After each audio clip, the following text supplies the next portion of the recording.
Can you hear me, Lena? Yep. Can you hear me? Yep. Okay.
Hey guys.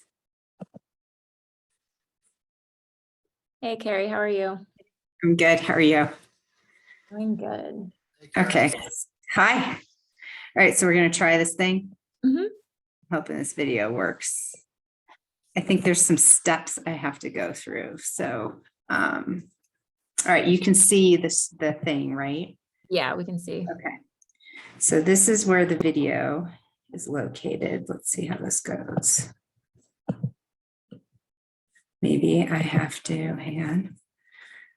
Let me try slideshow from beginning.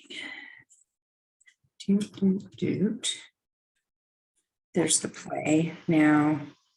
Hang on. I got instructions from dummies for the client. I'm the dummy, by the way. Let me find. Okay, sharing screen, select the programmer desktop, select share sound in the bottom left corner. Oh, there's a bunch of stuff down I here. think that's when you share your screen originally, there should be an option to share audio. Oh, so should I stop sharing? Yeah. and start? Okay. See, this is why I need your generation, Lena. Okay, so if I go share screen. Oh, share sound. So do I have to click I think there should be a way to click it. that and then click share sound and then hit share? All right. Let me see if this works. Can you hear it? Welcome to Dogtopia Yep. Historic Phoenix. We are so excited to finally be open.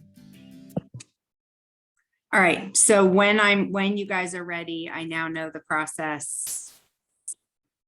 Okay. Yeah, I think you just have to Okay. remember to check that little box. The little box. Right. And Okay. I already made you a co-host, so you can get on right away for that. Okay. Okay. Perfect. Thank you guys. And Lena, thank you for indulging my Oh. analness and No, no everything.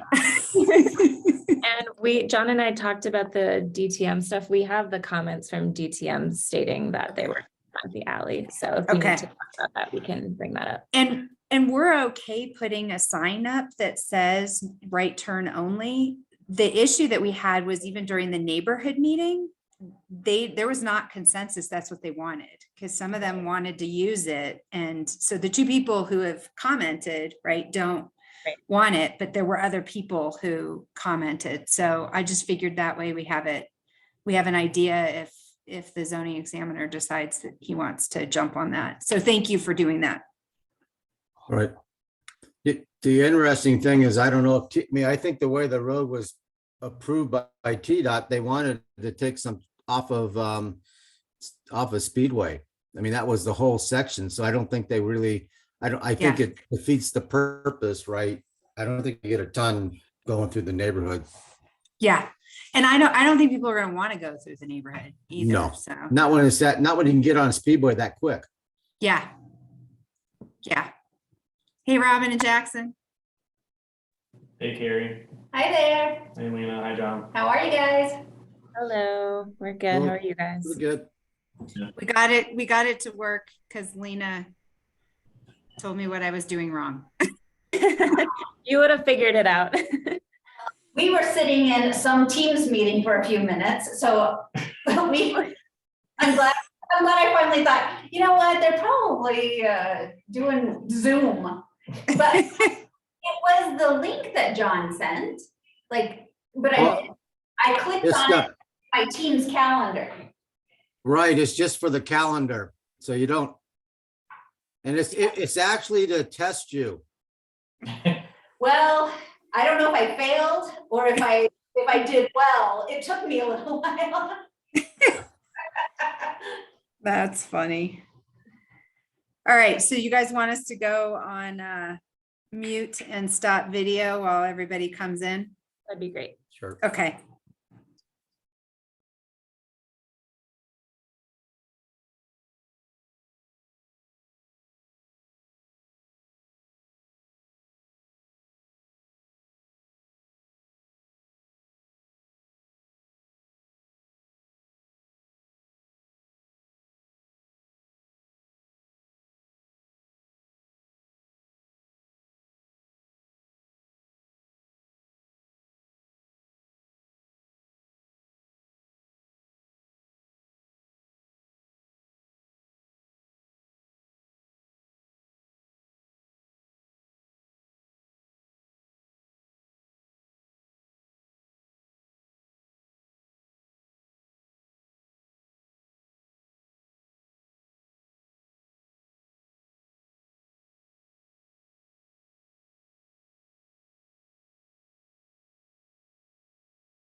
Good evening and welcome to tonight's public hearing. My name is John Urino. I'm the zoning examiner for the city of Tucson.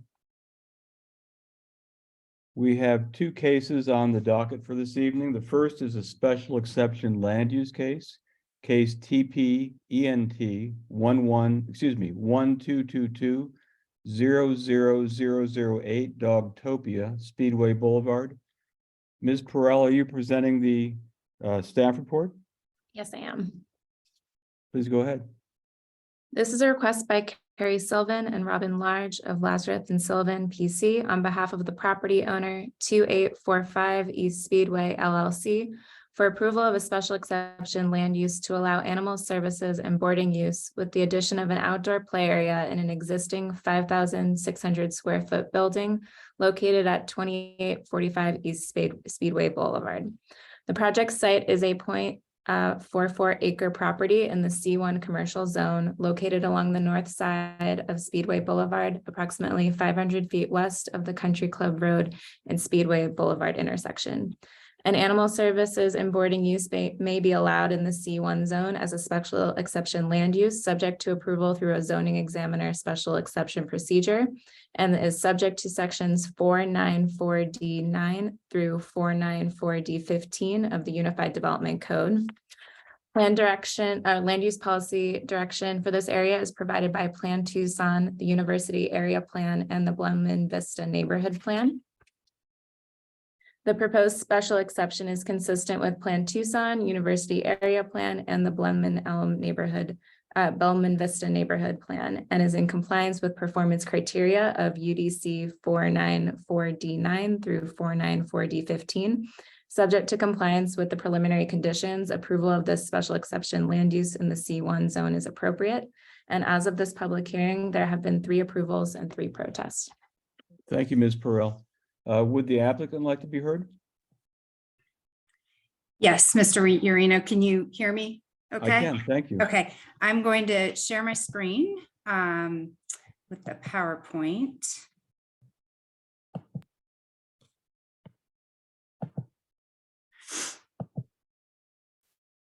If that went well, you're seeing a PowerPoint and not a picture of my children. That's correct. Okay. Carrie Sylvan with Lazarus and Sylvan, representing the franchisee for Dogtopia. I did want to clarify, I know this came up in one of the comments, that Surfing Pup is actually the name of the LLC that operates the franchise. Dogtopia is the doing business as, so it's one and the same. 2 different, Surfing Pup is the, like I said, the behind the scenes. Dogtopia is the name of the business. With me tonight is Henry Jennings with Dogtopia Surfing Pup, and also Robin Large and Jackson Cassidy with my firm. And Jeff Katz is also with us, who is representing the LLC that is the underlying owner of the property. So what I'd like to do is give you a little bit of background on the use. There's a short video to kind of explain how Dogtopia operates, run through the special exception, and then our public engagement thus far. So this is for those of us who've been in Tucson for a very long time. This is the old Baum Sporting Goods. It has been vacant since 2019. It is zoned C1, and the animal use is a permitted use in the C1, subject to the special exception land use criteria, and going through this process. Surrounding the property to the east, west, and south is all C1 and Speedway Boulevard. To the north is the beginning of the Glenman Elm neighborhood. There's a 20-foot alley behind the commercial uses along Speedway, and then the residential homes begin. This is the short, I want to give you, this is a video of one of the projects in the Phoenix area. Henry is the franchisee for Phoenix and Tucson. So he's operating 6 right now. 2 of them are actually in Tucson. There's one on the Tinker Verde Loop, and there's one up on in the Northwest area. This is the Phoenix, but this just gives you a quick 2-minute explanation of kind of how they operate. And let me get it to work. Let me know if you can't hear the sound. Welcome to Dogtopia of Historic Phoenix. We are so excited to finally be open. I am Jen. I'm the general manager. I have 19 years of experience in the dog care world, and I'm so excited to be part of the Dogtopia team. This is Scruffy. He's here to greet you every time you walk into the door. Let me tell you about the Dogtopia Foundation. Dogtopia has two parts to it. The first one is the best dog daycare there is.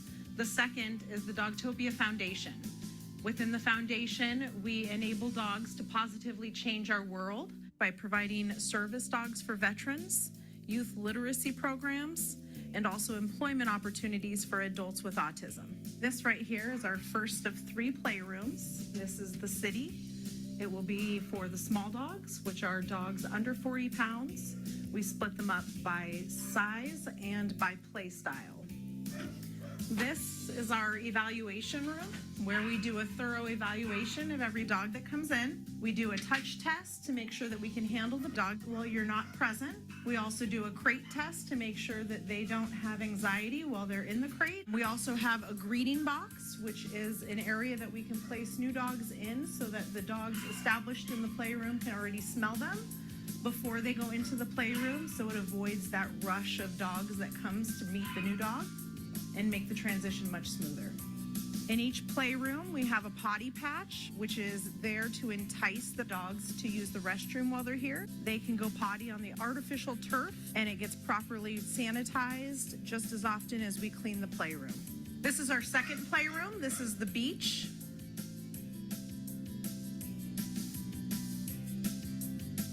We have our third playroom, which is the park, and that is our largest playroom.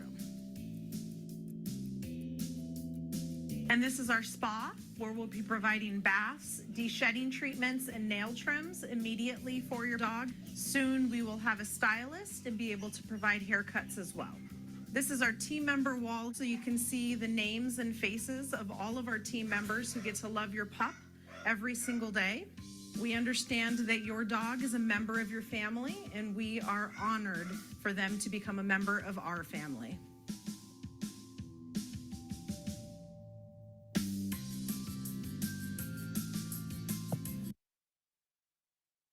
Okay, I see. Welcome. Shoot, there we go.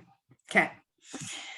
Me trying to be technical. So it gives you a little bit of background about Dogtopia. It is primarily a doggy daycare, and they offer overnight for the clients who are part of the daycare program. As I already mentioned about Henry being the franchisee in both Phoenix and Tucson. Whenever we go through these kinds of public processes, there are 3 primary issues that we get a lot of questions on: odor, noise, and how we manage waste, which kind of goes to the odor. So what I want to do is touch on that. This is a very busy screen. It's not intended for you to be able to read. It just gives an example of the kind of internal things we're doing. If you need me to blow up a portion of it, I can attempt to do that. But really on the odor, you saw there's 3 playrooms. There's separate HVAC for each of the 3 playrooms. You'll see the explanation of the emitters and the air system that is used when they do the tenant improvements. We have extended walls interior to prevent odor transfers, and the playrooms are cleaned 3 times per day when they're in. If I understood it correctly, I think the concerns that were raised were more about the odors emanating outside the facility and the connection with disposal. So if you could speak to that, that would be helpful. Yeah, so Dogtopia has a triple dog, something I never thought I'd say in a zoning hearing, a triple dog protocol for poop. Triple bag, I think it is. Yes, so triple bag protocol. Yes, you're right. So they spray each bag layer with an enzymatic odor eliminator. And then they take, so each of the 3 layers, and then they throw the triple bag in the trash cans. Staff is trained to make sure that the lids are closed really tightly. They do work with the trash companies when it's time to do some more frequent trash pickups.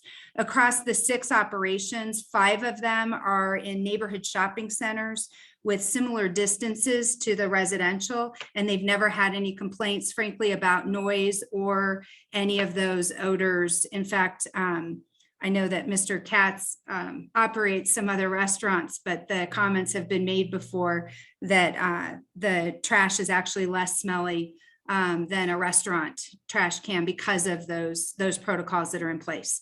And they're in place at every single one of the stores.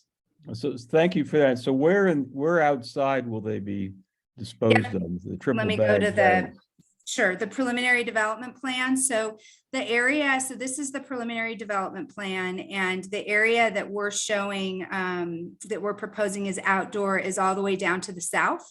And we did that on purpose. This is actually a very light traffic and a very light parking use. We usually only have 2 to 3 people dropping off at any given time, and they're quick drop-offs. So this parking that currently exists down on the south can go away. And this allows us to have the play area. We have the building in between, and then Speedway over here. The outdoor play area will be within the time periods that we noted in the application. I can give you those, and the dogs go like for 1 hour at a time and always supervised in that area. and the disposal area, the trash area will be where? The trash cans, that is a good question. Henry, can you chime in? I'm not sure where on the site plan. Top left of the screen, I believe. Yeah, right in. Where the existing dumpster is? Yes. And are you proposing some kind of enclosure there, or just that same old blue dumpster that's there now?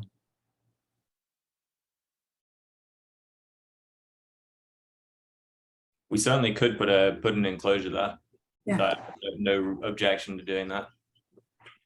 I just didn't know. I couldn't tell from the materials because in one place the DCR talks about an enclosure, and then as I Yes. often do, as I always do, I went to look at the property, and I see.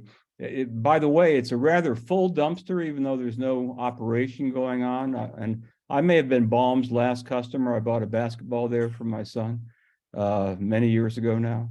So is the I don't really care for these purposes why that dumpster is full, but that's something maybe if this goes forward, you might want to understand. You've got folks Yeah, contributing. there's been a significant issue with unhoused folks in this area, and that was actually something that we heard from a lot of the neighbors, that they're ready for this to be put back to use. Sure. to Candidly, kinda help. it looked like restaurant trash to me.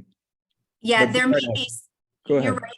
There may be some of the restaurants that are using it since nobody's using it right now, but I think Right. once this gets tenanted and I apologize, in the DCR, when we talked about enclosure, we were always talking about kind of this play area, not necessarily the trash area, but as Henry just said, he's happy to enclose that if that's. So am I understanding correctly? And because one of the concerns was odor, right? And so am I understanding correctly that whatever trash receptacles you'll have, and if there's an enclosure, great, but they'll be sealed as opposed to, you know what dumpsters can be like with the lid open and that kind of thing? Yes, that's Henry, do you want to speak to that? So- Our typical process is to use it's a normal dumpster. We just are very diligent about ensuring that the lids are closed and making sure we have pickup often enough that it never gets so full that the lids can't close. Okay, appreciate it. Go right ahead, Carrie. I didn't mean it to. No, that's okay. You're honing in on the stuff that's the most important. I didn't know, back on this slide, just really quickly, the noise control, they actually go in and do a special type of wall with air gaps and soundproofing. And we have had a few people who've talked to us who had concerns about the noise, and we really encourage them. I think some of them did go to the other Dogtopia sites. And actually, at least one of them, it was a couple who were very concerned and wrote a couple letters to the city as well as to us. They actually are the ones who sent in the approval acknowledging that they had concerns, but they did their research. They talked to us and engaged and feel like their concerns had been remediated. I talked about the outdoor play area on the south. The only thing I want to point out, as you know, that one of the criteria, and I'm going to run through those really quickly, is that the building setback needs to be 30 feet from the nearest residential zoning line. In Tucson, when you have an alley, the zoning line is in the middle of the alley. So our building, and again, it's an existing building, adaptive reuse. Our building is over 30 feet. It's 37.5 feet actually from the closest residential property line. From the zoning boundary, because that comes halfway into the alley, it's 27 feet. And so we just wanted to point that out in talking with staff. This meets the intent, which, and we can't move an existing building. And the sense is that this is an appropriate adaptive reuse. I understand. Uh, But go back to that slide for a second. Yep. This is another off-course question, but the metal storage thing that's there, yeah, that guy. Yes. Is there no setback required for a structure like that?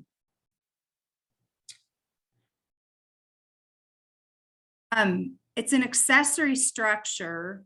I think there- I don't want to put you on the spot. It's just, if you could look into that briefly sometime. It just, Yes. and obviously when you drive down an alley, you don't know dimensions and where the property line is, but it just seemed like it was out of place there. But if you wouldn't mind, Yeah. Ms. Sylvan, just And we will, send an and- email to Mr. Beal and Ms. Perel, Yep. and they can forward it to me. Just tell me Yeah. what you think about that. Yeah, you bet. And if Great. it turns out it doesn't meet a setback, we'll work with the property owner to remedy Right. that. Okay, go back to what you were doing. I didn't mean to interrupt that. That's okay. Okay, so these are the SCLU criteria. So we meet all of them. I mentioned the minimum perimeter yard. Again, we're over 37 feet from any of the closest residential wall. It is 27 feet to the zoning line. Requires animals be accompanied in any outside area, which this is the only outside area that they will be permitted in, and they will always be accompanied.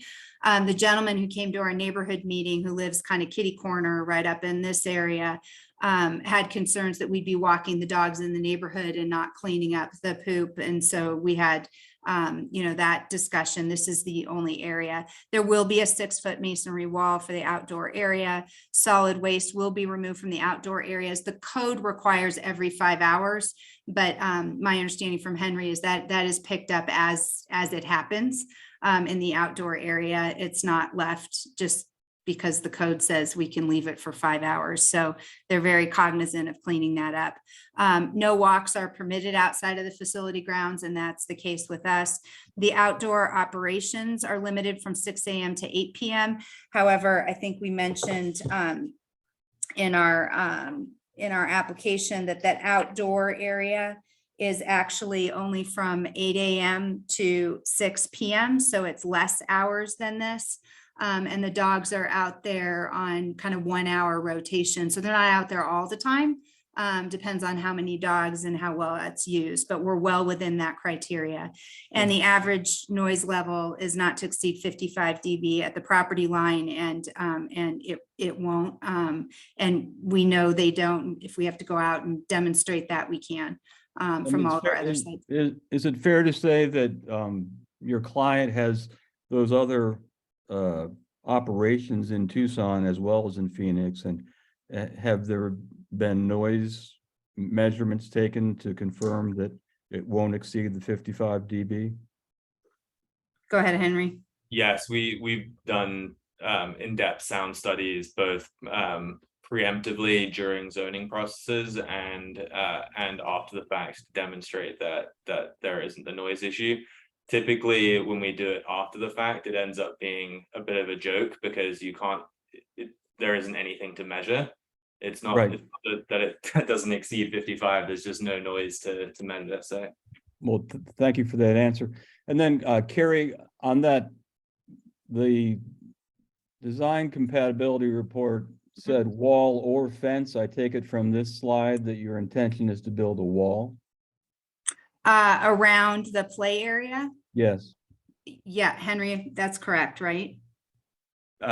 we have a marginal preference for doing vinyl fencing, and the reason for that is that it's easier to maintain from a dog perspective if it's getting peed on regularly, and it has the same sound reduction properties.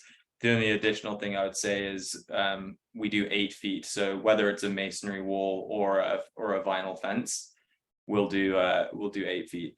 And the vinyl fences are always pretty heavy duty. They have an air gap in them, and they're designed to be hefty enough that they have the same sound reduction properties as a masonry wall.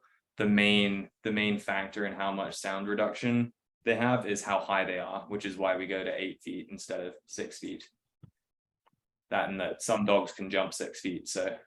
1,000 words, don't use that many. What does a vinyl wall look like? A vinyl fence is kind of what you might see separating two adjacent backyards. I could send you the specs for it. You Google Augusta vinyl fence, you'll find Okay, it. that works. I'll do that. Thank you. Weatherables is the brand that we use. Okay. Back to you, Thanks, Ms. Henry. Philbin. Mhm. Thanks. So really quickly on our neighborhood outreach, and then we can go back and touch on anything else related to the project. We did outreach prior to our required neighborhood meeting. The Ward 6 office put us in touch with the Blenman Elm Neighborhood Association. We were asked to speak at their September 8th meeting, which we did. It was a good meeting. We did a similar presentation. Henry answered a lot of questions. As we said, a lot of the same questions were coming up related to odor, noise, trash handling, and traffic. Lots of comments about the unhoused on the property and the need to put the building back into use. There was also an acknowledgement from at least one person of the lower traffic use for this type of use than a general retail or even a restaurant being in this space. We can come back to the traffic issue if you want me to. But we did also then have our regular neighborhood meeting, and that does get noticed to all property owners within 400 feet. The notice did go to the leadership of the Blenman Elm Neighborhood Association, and I think they were forwarding it to the other folks in the neighborhood association. So I know one person in her comments, and I think she's on the phone, did not get that notice. That's correct. She's not within the 400 feet. And I had hoped that the neighborhood association would forward that to everybody as well. Alice Rowe with the neighborhood association attended. So did that neighbor, Mr. Lee, up in the northeast of us.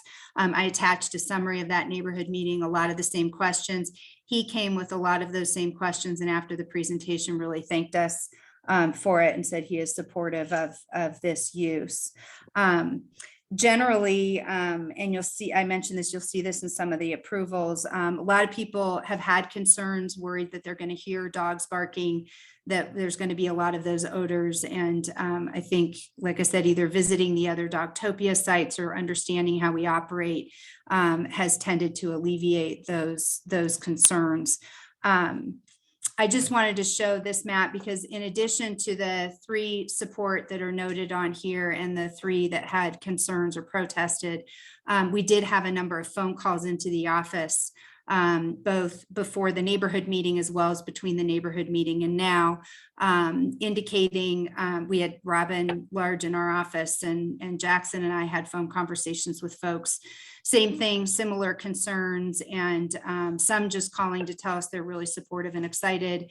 Others, after the conversation, said they would be very happy if we indicated that they were supportive. So this is a map of the folks who have contacted us, told us that they're supportive, including the 3 that you have in your file and the 3 that are opposed. So we wanted to be true to all of that.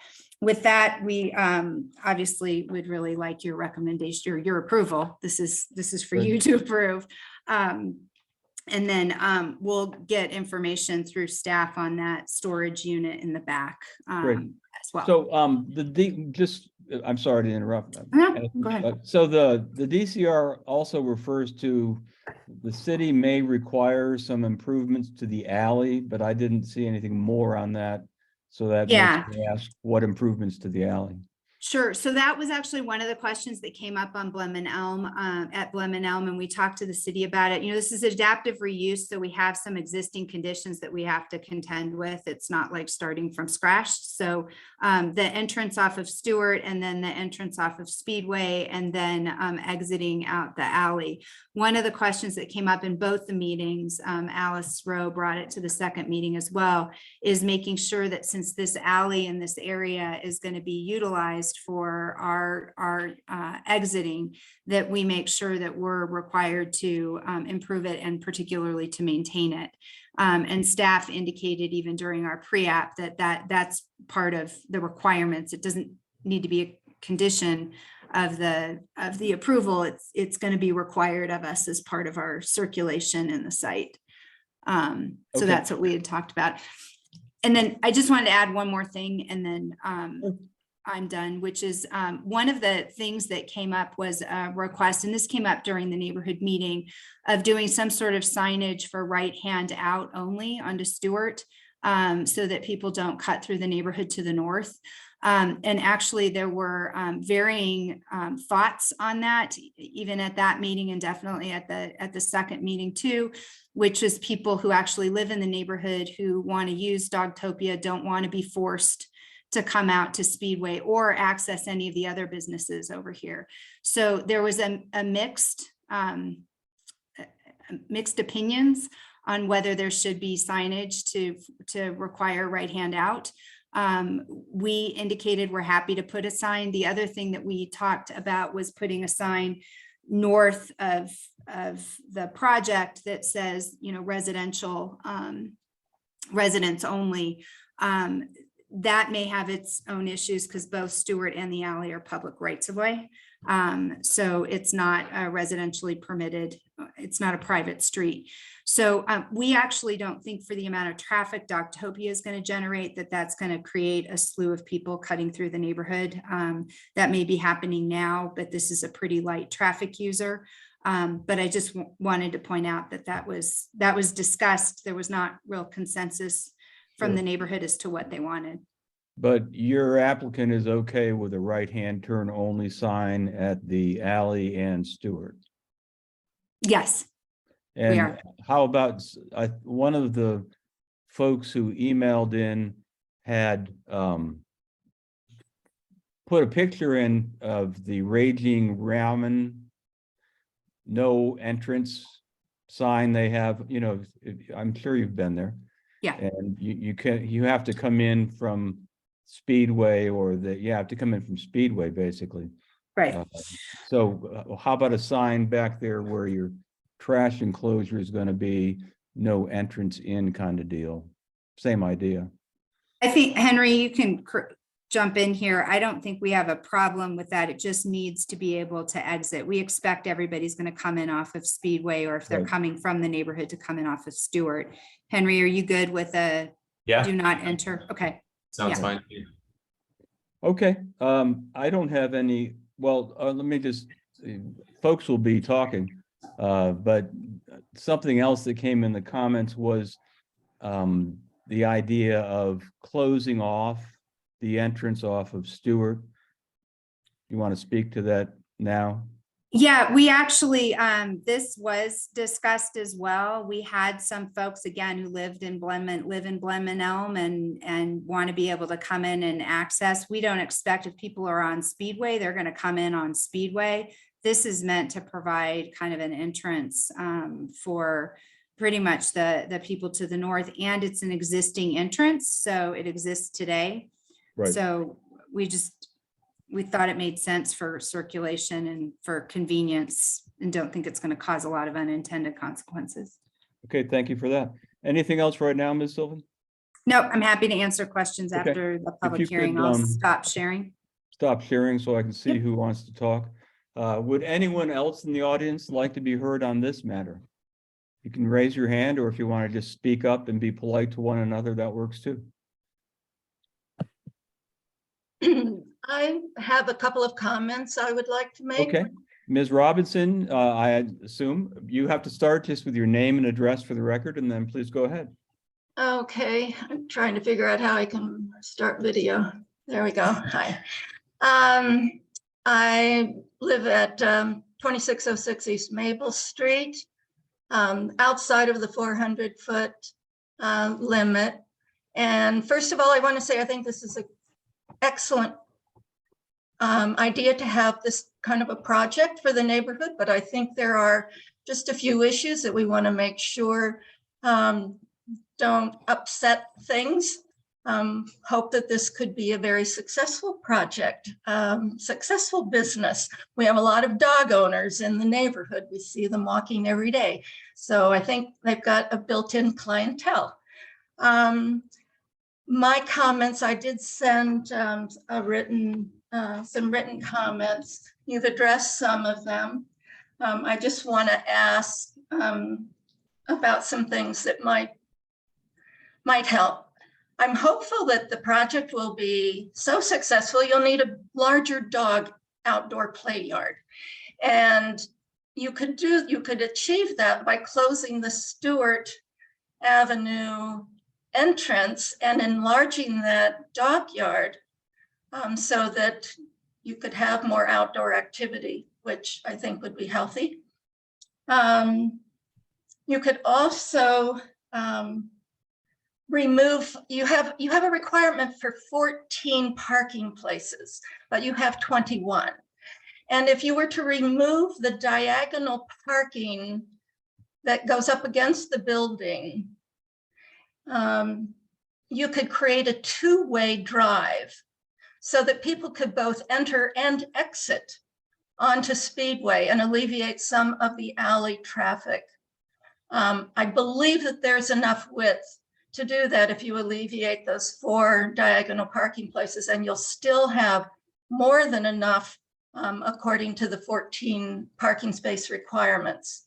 So it's just my hunch that having people go in and out of the Speedway entry and exit would simplify things, maybe keep it a little less traffic on the alley and a little less traffic into the neighborhood. I know a concern was also expressed about people, if they are going to exit into the alley, the possibility of them turning left and exiting out onto the Treat Avenue Bike Boulevard. And this is a new bike boulevard. Traffic on the bike boulevard is increasing. We really want to make sure that we don't increase traffic, automobile traffic or truck traffic, vehicle traffic. There are a lot of bikes, there are a lot of handicapped people, a lot of walkers, and I think I'm concerned about that increased traffic going out onto Treat. If we can keep the traffic in and out on Speedway by closing the Stewart Avenue entrance and removing those 4 diagonal parking places, I think you've got a good situation there. One other thing, that triple bagging the waste products, are those plastic bags? Are they biodegradable? Just a thought. Thank you. Ms. Robinson. Mhm. So the way this works is I call on everyone in the audience, and then Ms. Sylvan gets a chance to talk again. So perhaps she'll address some of those questions at that time. But thank you for your participation. Ms. Glaston, I think you have your hand up. Hannah Glaston. Yes, hi, thank you. My concern is also the traffic mitigation, and I would also like to see the Stewart Avenue entrance eliminated. I don't think it's a problem for people in the neighborhood to come on out onto Speedway. I like the project. I think it's a good idea. It's a good reuse, but I think traffic is an issue. We spent a long time in this neighborhood on the Treat Avenue Boulevard bike route, and we're really trying to keep traffic off of that. So I would definitely like to see a right turn only coming out onto the alley there. And I don't think that's a problem. I believe I sent you some pictures of Aspire Allergy and Asthma, which is at Grant Road. And that exits onto a street, not an alley. And they have a right turn only sign there. So I think that that's certainly doable, and I hope you'll take a look at that. The other thing is I thought that there was a masonry wall called out for that front area. It is a historic neighborhood. Personally, I'd like to see a masonry wall as opposed to vinyl fencing. I just feel that it's, I don't know, just aesthetically more pleasing. Thank you, Ms. Glaston. Thank you. Mr. Alan Michaelbust? I tried. Good try. This is Alan Michaelbust. I'm Vice President of the Neighborhood Association, Blemen Elm Neighborhood Association. Yeah, I agree with Hannah. There is a precedent for that right turn only. If you go to the, I guess it's an allergy clinic, I believe, on Grant and Margaret, maybe right in that area, coming out of their parking lot, there is a right turn only. Not only a sign, but I believe they have, you know, that little median that kind of forces you to turn right as well. And that's helpful. I think it keeps some traffic out of the neighborhood. So I would like to echo that. Also, I'm curious, is this the same sort of franchise that I've seen in other cities around the country? My daughter lives on the East Coast, and we went to a place, restaurant actually, that had a building next to it that was a Dogtopia. So I'm assuming this is some sort of a national franchise, perhaps. And if it is, are there standards set by the larger company that the franchisees must incorporate, I guess is my question. And lastly, you mentioned in the video, your wonderful video, that there were opportunities for autistic people to have employment. And that piqued my interest because I formerly was part of special education in Tucson Unified School District. So if you could address that, I'd be very curious just to know the answer. Thank you. Thank you. Would anyone else in the audience like to be heard?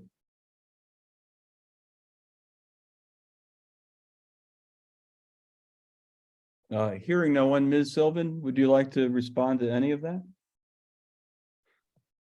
Sure, I can make a couple of comments, and I think, I wasn't sure if, Jeff Katz, did you want to say something? Maybe he didn't. Okay. So let me touch on a couple of them, and if I miss something, Mr. Urino, you want us to, we can. Jeff does want to speak. Well, then you may let him. Jeff, can you unmute?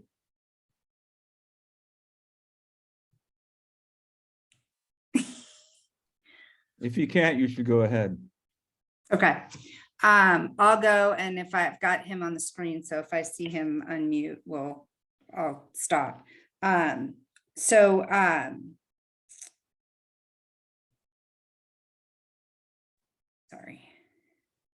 So answer to a couple of the questions. Lots of there he is. Go ahead, Jeff. Well, thank you. Can you hear me okay? Yes. All right. I apologize. I'm having technical difficulties. So I just wanted to mention a few things. I am the owner of the Baum's building, and I also own the adjacent building that houses Choice Greens Restaurant, which I'm also an owner of. So, you know, regarding the noise and the odor and all that, I just, believe me, we've been in business at Choice Greens for over 18 years now, and I would not rent to anyone in that adjacent building that I thought would cause any odor or noise issues that would adversely impact my restaurant. So I just want to mention that. And also, Mr. Urino, you had asked about that metal storage building in the back. That's actually mine. That was secured when I bought the building. And if that needs to go, we can get rid of that. No problem at all. So I want you to know that. I also, I take my dog to the Dogtopia twice a week on Tanca Verde. And you'd be amazed at how when you're outside that building, you hear nothing and you smell nothing. And as a matter of fact, even when you get in the lobby, when you bring the dogs in, you hear very little. And it's usually only when they open the door from the lobby to the area. So this is a building we acquired right before the pandemic hit. It's been vacant since then. We think this is a great use for the property. And actually, from a parking requirement standpoint, whenever I'm at the Dogtopia, there are only a couple of cars at a time. And a lot of the employees, as I understand it, and I think it will certainly be the case with this location so close to the university, that I think most of the employees will be biking to the building. And so I think from a parking standpoint, it is, much less parking need than other potential uses. And I think that's true for the traffic as well. I'm certainly good with a right turn only from the alleyway onto the Stewart to go out to Speedway. As far as shutting down that Stewart entrance and those 4 spots, I'll leave that to the powers to be as to whether that's something appropriate or not. I don't think it will impact the parking needs of the business. I think we also do have a little bit of overflow parking, I think, from the restaurant that park there. And that's one of the reasons why we like this tenant. There's really not much of a parking requirement at all. The trash area, Mr. Urino, just so you know, those dumpsters are used by our restaurant on that corner. And if we need to start getting them picked up daily or more frequently, or adding one to make sure that the trash from both Dogtopia and our restaurant are handled, we will certainly do that and work with our tenant on that. So I don't think that will be an issue at all. Other than that, I'm really excited about this tenant for my building, for our block and the area. And I think near the university, it's going to thrive. I think there's a real need for it. So I certainly, as the landlord, support this use. So I appreciate everybody's time. Thank you, Mr. Katz. And then just to answer a couple of the other questions, Mr. Urino, Dogtopia does use biodegradable bags. There are times where there's supply chain issues and other things where they might have to those might not be available, but that is their norm. There are significant national standards as to how Dogtopias are run. A lot of those were in the video. So there are a lot of them. It's the noise, the soundproofing of the walls, all of that are all the national standards. Henry did indicate to me that he mentioned his preference for the vinyl fencing due to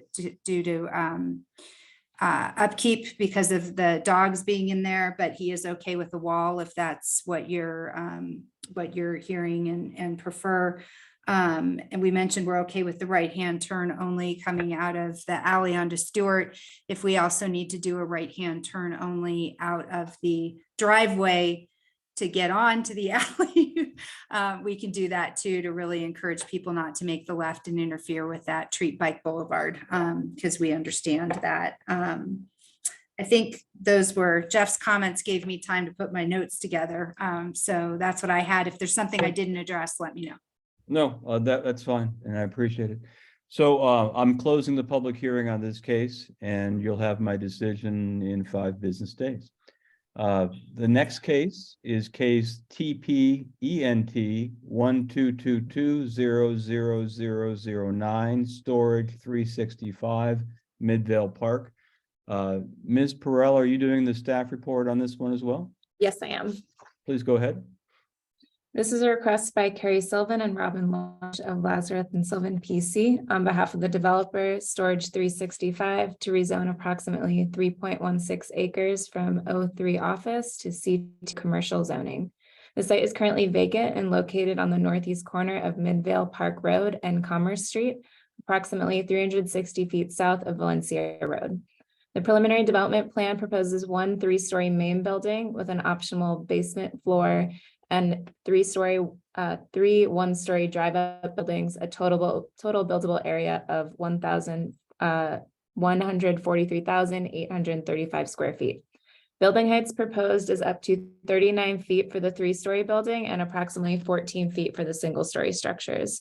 The current O3 zoning designation permits heights up to 40 feet, but does not permit the personal storage use. A rezoning to C1 would permit the use, but the height would be limited to 16 feet. Therefore, a rezoning to C2 is being requested to allow the proposed use and the desired building height of 39 feet. Plan Tucson and the Santa Cruz area plan provide plan policy direction for the rezoning site. And the proposed rezoning is consistent with and supported by the policy direction provided in Plan Tucson and the Santa Cruz area plan. Subject to the preliminary conditions, approval of the requested rezoning is appropriate.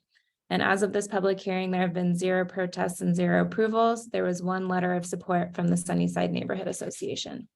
Thank you, Ms. Perrell. Ms. Sylvan? Yes, Mr. Urino, I have a quick PowerPoint and I'm gonna share. Thank you. And Lena did a great job, Ms. Perrell, of going through the project. So I'm going to try not to be repetitive. This is a site you may be familiar, you may remember. We actually were in front of you for a rezoning of that piece that is right into the north.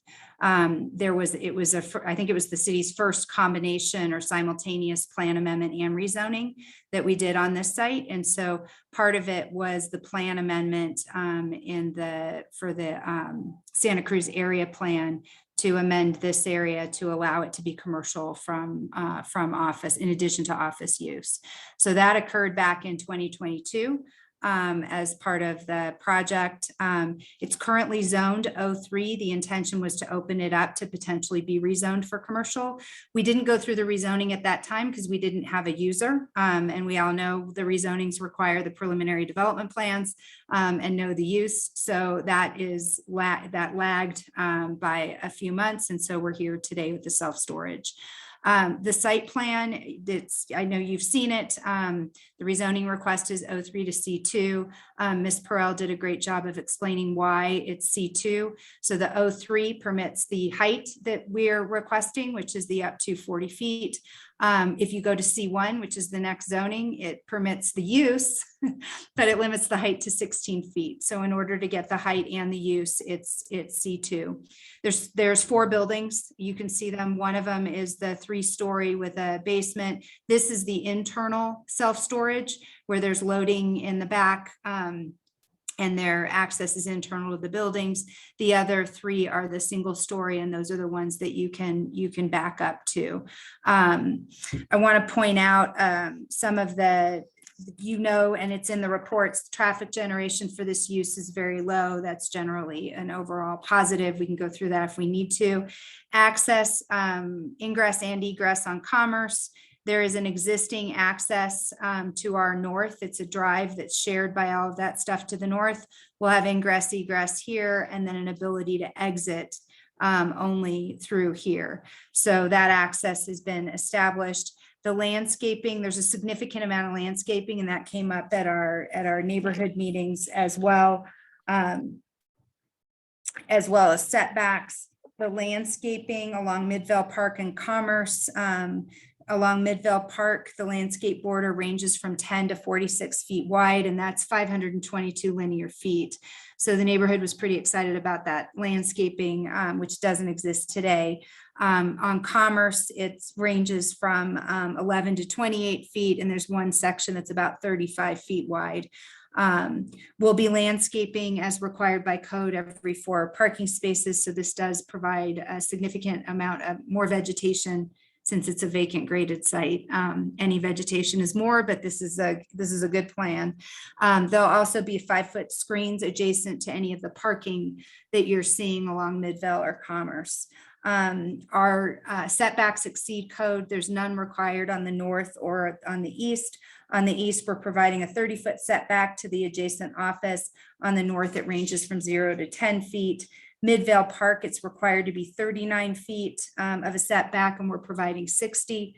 On Commerce, it's a 39-foot requirement, and we're providing over 80.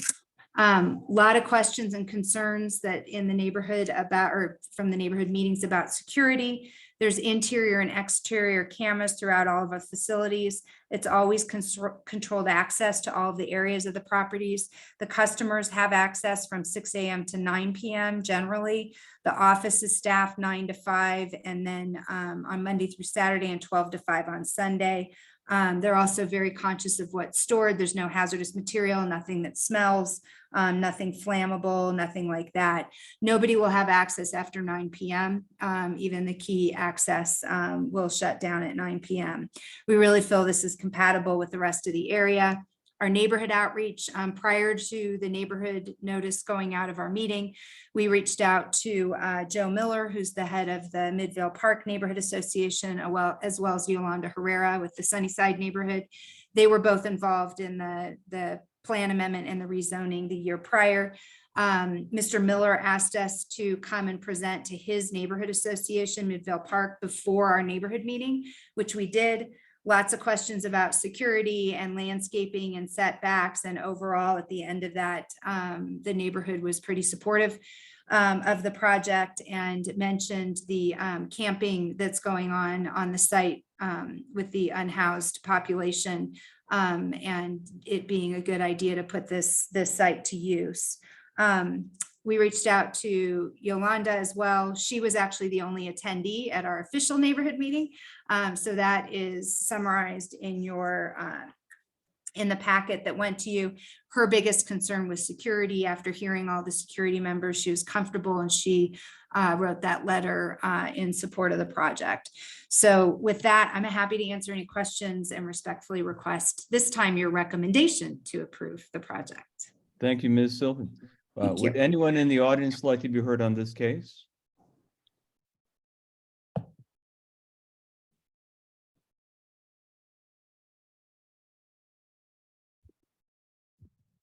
Hearing no one and seeing no hands raised, I'm going to close the public hearing. I hope everyone has a lovely evening, and thank you. Good night.